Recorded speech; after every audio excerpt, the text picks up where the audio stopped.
আসসালামু আলাইকুম। পঞ্চম শ্রেণীর প্রিয় শিক্ষার্থীরা, তোমাদের গণিত নতুন বই ২০২৬ এর আজকে ৪১ এবং ৪২ নাম্বার পৃষ্ঠার সমাধান দেখব। ঠিক আছে? তো এখানে ৪১ নাম্বার পৃষ্ঠায় জাস্ট হচ্ছে কিছু দেওয়া আছে। অর্থাৎ তার গরিষ্ঠ যে সাধারণ যে গুণনীয়কগুলো আছে সেগুলো দেওয়া আছে। তো এখানে দেখো, গ্রীষ্মের ছুটিতে রাজাদের বাসায় তার কয়েকজন সহপাঠী বেড়াতে আসবে। তো তাদের বাসায় হচ্ছে ৮টি কলা এবং ১২টি লিচু আছে। ঠিক আছে? তো কলার সংখ্যা হচ্ছে মূলত ৮টি কলা আছে এবং ১২টি লিচু আছে। তো রেজাদের বাসায় আরকি। এবং কলা লিচুগুলো সর্বোচ্চ কতজন সহপাঠীর মধ্যে সমানভাগে ভাগ করে দিতে পারবে? আচ্ছা, তাহলে আমরা এটা একটু দেখি কিভাবে ভাগটা হবে। তো এখানে একটি বিষয় দেখো, যদি সহপাঠীর সংখ্যা যদি একজন হয়, তাহলে কিন্তু তাকে কলা দিতে পারবে ৮টি এবং লিচু ১২টি দিতে পারবে। এখন আরেকটি বিষয়, সেটি যদি ২ জন আসে আরকি, ধরো সহপাঠী, তাহলে কিন্তু কলা দিতে পারবে ৪টি করে। আর লিচু কয়টি করে দিতে পারবে? ৬টা। এবার দেখো, সহপাঠী যদি আবার ৩ জন হয়, তাহলে কিন্তু কলাটা কিন্তু ভাগ করা যাচ্ছে না। ঠিক আছে? কিন্তু আবার লিচুটা ৪টা করে দিতে পারবে। এখন দেখো, সহপাঠী যদি ৪ জন হয়, তাহলে কয়টা দিতে পারবে? ২টা করে কলা দিতে পারবে এবং ৩টি করে লিচু দিতে পারবে। তো আমার মতে এটাই ঠিক আছে। সর্বোচ্চ ৪ জনের মধ্যে ভাগ করে দিতে পারবে। এবং আর যদি একটা করে দেয়, সর্বোচ্চ ৮টা, আর ওদিক থেকে আবার হচ্ছে লিচু বেশি থাকে। কাজে আমি এটাকেই প্রাধান্য দিব। অর্থাৎ ৪ জন যদি সহপাঠী আসে, তাকে ২টা করে কলা, দেন হচ্ছে ৩টা করে লিচু দিতে পারবে। ঠিক আছে? আচ্ছা। যা হোক, এখানে আমাদেরকে আরেকটি বিষয় শিখতে হবে। সেটা হচ্ছে যে, এখানে দেখো, ৮ এর গুণনীয়ক। ৮ এর গুণনীয়ক কী, কী? যেমন ৮ কে কী, কী দ্বারা হচ্ছে আমরা করতে পারি, ভাগ করতে পারি। দেখো, ৮ কে ৮ যায় এবং ২ দেওয়া যায়। অর্থাৎ ৪ দুগুণে ৮ হয়। ঠিক আছে? এবং ৪ দুগুণে ৮, তাই না? ৮ কে ৮ হয়। তো এখানে দেখো, ১২ এর গুণনীয়ক কত হবে? ১২ কে ১২, ২ দেওয়া যায়। ঠিক আছে? যেমন ৬ দুগুণে ১২ হয় এবং ৩ চারেও ১২ হয়। ঠিক আছে? ৩ চারে ১২ হয় এবং ৬ দুগুণে ১২ এবং ১২ কে ১২ হয়। তো ৮ এবং হচ্ছে ১২ গুণনীয়ক, এই যে ১, ২, ৪, ঠিক আছে? এগুলো হচ্ছে সাধারণ গুণনীয়ক। ঠিক আছে? আচ্ছা। তো যা হোক, এখানে আমাদেরকে যেটি বলা আছে যে, এখানে ১, ২, ৪ হলো ৮ এবং ১২ সাধারণ গুণনীয়ক। সাধারণ গুণনীয়কগুলোর মধ্যে সবচেয়ে বড় সংখ্যা গরিষ্ঠ হলো ৪, এই যে ৪, ঠিক আছে? তাই ৮ এবং ৪ এর গরিষ্ঠ সাধারণ গুণনীয়ক বা গসাগু হবে ৪ হবে। বুঝতে পারছো? তো আমরা গসাগুটা পেয়ে গেছি। আচ্ছা, এরপর দেখো, আমাদের এখানে অঙ্কগুলো দেওয়া আছে। তো এখানে আমাদেরকে প্রথমে আমরা যদি এটা করি, দেখো, এটা ১ নাম্বারটা। এখানে ১৩ এবং ১৬ দেওয়া আছে, তাই না? ১৩ এবং ১৬র যদি গসাগু আমরা নির্ণয় করি, ১৩ র গুণনীয়কগুলো কী, কী হবে? ১৩ কে ১৩, আর এখানে হচ্ছে কি ১৩ হবে, তাই না? ১৬র গুণনীয়কগুলো কী, কী হবে? এখানে আমাদেরকে লিখতে হবে। যেমন ১৬ কে ১৬, তারপরে ২ দেওয়া যায়। ঠিক আছে? ৪ চারে ১৬ হয়। ঠিক আছে? তো এভাবে হচ্ছে আমরা বসায় দিব এবং তারপর হচ্ছে ১৩ এবং ১৬র সাধারণ গুণনীয়ক আমরা বের করব এবং ১৩ এবং ১৬র গসাগুটাও বের করব। তো চলো, এই অঙ্কটা তোমাদেরকে দেখাই আমরা। আচ্ছা, তাহলে খেয়াল করো, এটা আমরা দেখো, এটা আমাদের কত হবে? তো ১৩ গুণনীয়ক প্রথমে বের করব। যেমন ১৩ কে ১৩ যায়। ঠিক আছে? এবং ১৬র গুণনীয়ক যদি আমরা বের করি, দেখো, ১ দেওয়া যায়, ১৬কে ভাঙা যাচ্ছে, ২ দেওয়া ভাঙা যাচ্ছে। ঠিক আছে? ৮ দুগুণে ১৬ হচ্ছে, বা ৪ দেওয়া যায়, ৪ চারে ১৬ হচ্ছে, ৮ দেওয়া আবার যাচ্ছে, তাই না? ১৬কে ১৬ যাচ্ছে। এবার দেখো, ১৩ এবং ১৬ এর সাধারণ গুণনীয়ক কী, কী? সাধারণ গুণনীয়ক মানে হচ্ছে তোমাদের এখানে যেমন ১ আছে, এখানেও ১ আছে। এই ২টা ১ থেকে একটা ১ নিলাম। আর ১৩ এবং ১৬র লসাগু কত হবে? একই হবে। কারণ এটাই সর্বোচ্চ আছে ১, বা একটি সংখ্যায় ১ দেওয়া আছে আরকি। ঠিক আছে? আচ্ছা। আচ্ছা, তারপরে দেখো, আমাদের এখানে তারপরে যে অঙ্কটা ছিল, এখানে দেখো, ১১ এবং ১৭ সাধারণ গুণনীয়ক। এটা ২ নম্বর অঙ্ক ছিল আমাদের। তো ১১ গুণনীয়ক যদি আমরা বের করি, ১১ কে ১১, ১১ দেওয়া যাচ্ছে। ১৭ গুণনীয়ক একই হবে। ১১ কে ১১, ১৭ কে ১৭, ১৭ কে ১৭ হবে। ঠিক আছে? তো ১১ এবং ১৭র সাধারণ গুণনীয়ক কী হবে? ১ হবে। যেমন এখানেও ১ আছে, এখানেও ১ আছে। তো ২ টা ১ থেকে একটা ১, এবং ১১ ও ১৭ গসাগু কত হবে? ১ হবে। ঠিক আছে? আচ্ছা, তারপরে হচ্ছে আমাদের এখানে গসাগু নির্ণয় করতে বলা হয়েছে। তো গসাগু ১ নাম্বারটা ১১ এবং ৯ এবং ১১টা করব, এবং দেখো ১৭ এবং ১৮টা করব। ৩ নাম্বারে দেখো ২৩ এবং ২৪-এর গসাগু নির্ণয় করব, এবং ৪ নাম্বারে দেখো ৩১ এবং ৩৬-এর গসাগু নির্ণয় করব। তো প্রথমে ১ নাম্বারটা দেখো, ৯ এবং ১১ একটু আগেই তো করলাম। ৯ এর গুণনীয়ক কী, কী হবে? প্রথমে দেখি, ৯ কে ৯ হচ্ছে ৩ তিরিকা ৯ এবং ৯ কে ৯। এবং দেখো, ১১ যদি আমরা গসাগু নির্ণয় করি, ১১ কে ১১, ১১ কে ১১। এখন ৯ এবং ১১ সাধারণ গুণনীয়ক কী হবে? ১ হবে। একটু আগেই তো জানলাম। কারণ এখানে ১ আছে, এখানেও ১ আছে। এই দুটো ১ থেকে আমরা একটা ১ নিলাম। তো তাহলে সুতরাং ৯ এবং ১১ গসাগু কত হবে? ১ হবে। বুঝতে পারছো? আচ্ছা আমরা যদি সেকেন্ড বা ২ নাম্বারটা দেখি, তাহলে দেখো এখানে ২ নাম্বারটা ১৭র প্রথমে হচ্ছে গুণনীয়ক বের করি। যেমন ১৭কে ১৭, ১৭ হয়। ১৮ গুণনীয়ক বের করি। যেমন ১৮কে ১৮, তারপরে ৯ দুগুণে ১৮ হয় এবং ৩ ছয় ১৮ হয়, তাই না? তারপরে ৯ দুগুণে ১৮ যেটা বললাম, ১৮কে ১৮ যায়। তাহলে এখানে দেখো ১৭ এবং ১৮ সাধারণ গুণনীয়ক কি? ১, কারণ এখানে ১ আছে, অর্থাৎ ৮ এর গুণনীয়কের মধ্যে ১৭ গুণনীয়কের মধ্যেও ১ আছে। এখানেও ১ হচ্ছে। তো সুতরাং ১৭ এবং ১৮ গসাগু কত হবে? ১ হবে। বুঝতে পারছো? আচ্ছা তারপরে এখানে দেখো, আমরা যদি একটু দেখার চেষ্টা করি ৩ নাম্বারটা ২৩ এবং ২৪ এর গসাগু নির্ণয়। ২৩ এর গুণনীয়ক বের করি, যেমন ৬৩ কে ২৩ এবং ৬৩ কে ২৩, তাই না?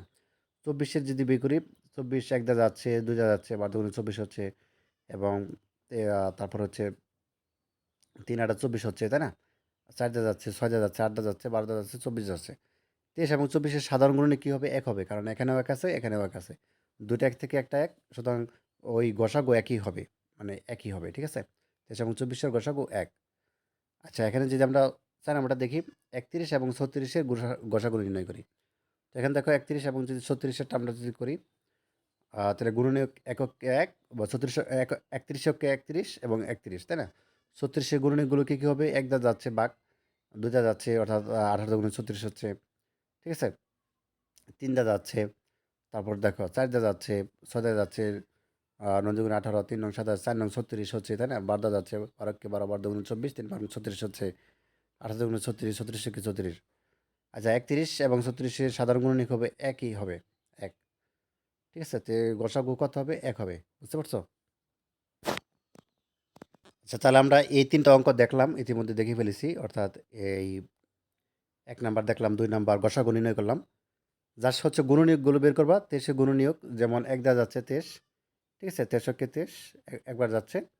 তারপরে আবার ২৪ এরটা বের করবা, গুণনীয়ক বের করবা। তাহলে কিন্তু বের করতে পারবা। ঠিক আছে? ২৪ একে ২৪, ১২ দুগুণে ২৪, ঠিক আছে? এভাবে বের করে যেটার সাথে মিলবে ওটা হচ্ছে গসাগু নির্ণয় করবা। আচ্ছা তাহলে আমরা এগুলো করে ফেলেছি। ইতিমধ্যে উত্তর দেখেছি এবং ৩ নাম্বারটা দেখো। নিচের সংখ্যা রেখায় ১৮ এর গুণনীয়ক অর্থাৎ বৃত্তচিহ্ন দ্রব্য দ্বারা এবং ২০ এর গুণনীয়কগুলো এই এরকম, অর্থাৎ চতুর্ভুজ দ্বারা চিহ্নিত করে সাধারণ গুণনীয়ককে বের করি এবং গসাগু নির্ণয় করি। যেটা ১৮ এবং ২০ এর, ঠিক আছে? যেমন ১৮ কে ১৮ গোল চিহ্ন দিব। তারপর ৯ দুগুণে ১৮ গোল চিহ্ন দিব। আ তীর, অর্থাৎ আমরা যদি করি, অর্থাৎ ৮ দুগুণে ১৬, আচ্ছা ৬ দুগুণে ১২, ৩ ছয় ১৮, ৩ দেওয়া যাচ্ছে, ঠিক আছে? ৪ দেওয়া যাচ্ছে। আচ্ছা ৪ দেওয়া যাচ্ছে না? ৪ একে ৪, ৪ দুগুণে ৮, হ্যাঁ ৩ চারে ১২, ৪ চারে আচ্ছা ৪ দেওয়া যাবে না, ৬ দেওয়া যাবে, ঠিক আছে? ৩ ছয় ১৮। তো যা হোক, আমরা হচ্ছে ৯ দেওয়া যাবে। তো এগুলোর মধ্যে গোল চিহ্ন দিব। এই উত্তরটা তোমাদেরকে দেখাই আমি। আচ্ছা তাহলে দেখো এখানে উত্তরটা। উত্তরটা এখানে ইতিমধ্যে দেওয়া আছে। যেমন আমরা যে গোল দাগ দেই, যেমন ১৮, যেমন এই ১ এ গোল দাগ দিব, ২ এ দিব, ৩ এ দিব, ৬ দিব, ৯ দিব এবং ১৮ এর মধ্যে দিব। তো এগুলো হচ্ছে তোমাদের যেগুলো হচ্ছে গোল চিহ্ন রয়েছে, এগুলো হচ্ছে ১৮'র কি গুণনীয়ক। ঠিক আছে? ১৮'র গুণনীয়ক। ১৮'র। আচ্ছা ১৮'র হচ্ছে গুণনীয়কগুলো কি, কি? এই যে যেগুলো হচ্ছে বৃত্তচিহ্ন। আর আমাদের কথা ছিল ২০। ২০ এর গুণনীয়কগুলো কি, কি হবে? চতুর্ভুজ দ্বারা ২০ করতে বলা হয়েছিল। তো যে এটা ২০ একে ২০ হবে এবং ১০ দুগুণে ২০ হবে এবং ৪ পাঁচা ২০ হবে এবং ৪ পাঁচা ২০, ঠিক আছে? এগুলা। তাহলে এখানে দেখো ১৮ এবং ২০ এর সাধারণ গুণনীয়ক হবে ১ এবং ২ হবে। কেন? কারণ ২০ এর এখানে দেখো ২০ একে ২০, এখানেও হচ্ছে, যে এই জায়গাও হচ্ছে এবং এখানেও ২ আছে। ঠিক আছে? ২ জায়গায় আছে। মানে এখানে দেখো বৃত্ত আছে, আবার চতুর্ভুজ আছে, তাই না? তার মানে ১৮ দেওয়া যাচ্ছে, আবার ২ দেওয়া যাচ্ছে। ৯ দুগুণে ১৮ এবং ২০, ১০ দুগুণেও ২০ হচ্ছে। আচ্ছা তাহলে আমরা ২ টা পেলাম। তাহলে ১৮ এবং ২০ এর গসাগু ২ হবে। কেন ২ হবে? ঠিক আছে? বুঝতে পারছো কেন ২ হবে? কারণ ২০ এবং ১৮ র সাধারণ গুণনীয়কের মধ্যে যেটা সর্বোচ্চ, সেটাই মূলত গসাগু। তার মানে এখানে দেখো ১ এর চেয়ে ২ যেহেতু বড়, এই ২ হচ্ছে গসাগু। আচ্ছা আমরা যদি নিচের অঙ্কগুলো করি তাহলে বুঝতে পারবা।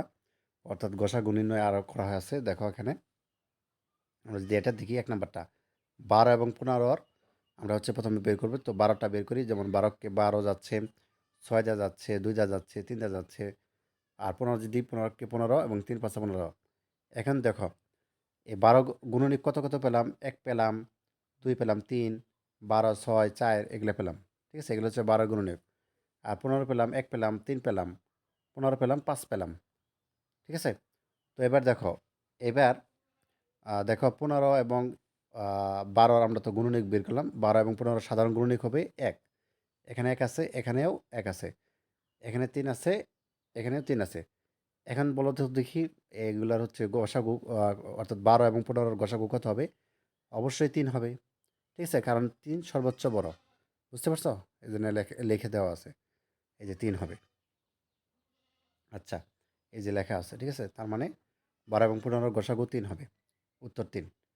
আচ্ছা, তারপর দেখো 18 এবং 24 এর আমরা হচ্ছে গুণনীয়কগুলো বের করব। ঠিক আছে? মানে কত কত দ্বারা গুণনীয়ক যাচ্ছে। তাহলে দেখো 18কে 18 যাচ্ছে, 2 দিয়ে যাচ্ছে না, দেখুন 18, 3 ছয় 18 হচ্ছে। 24 এর 1 দিয়ে যাচ্ছে, 2 দিয়ে, 3 দিয়ে, 4 দিয়ে, 24, 12 দিয়ে যাচ্ছে, 8 দিয়ে ইয়া যাচ্ছে।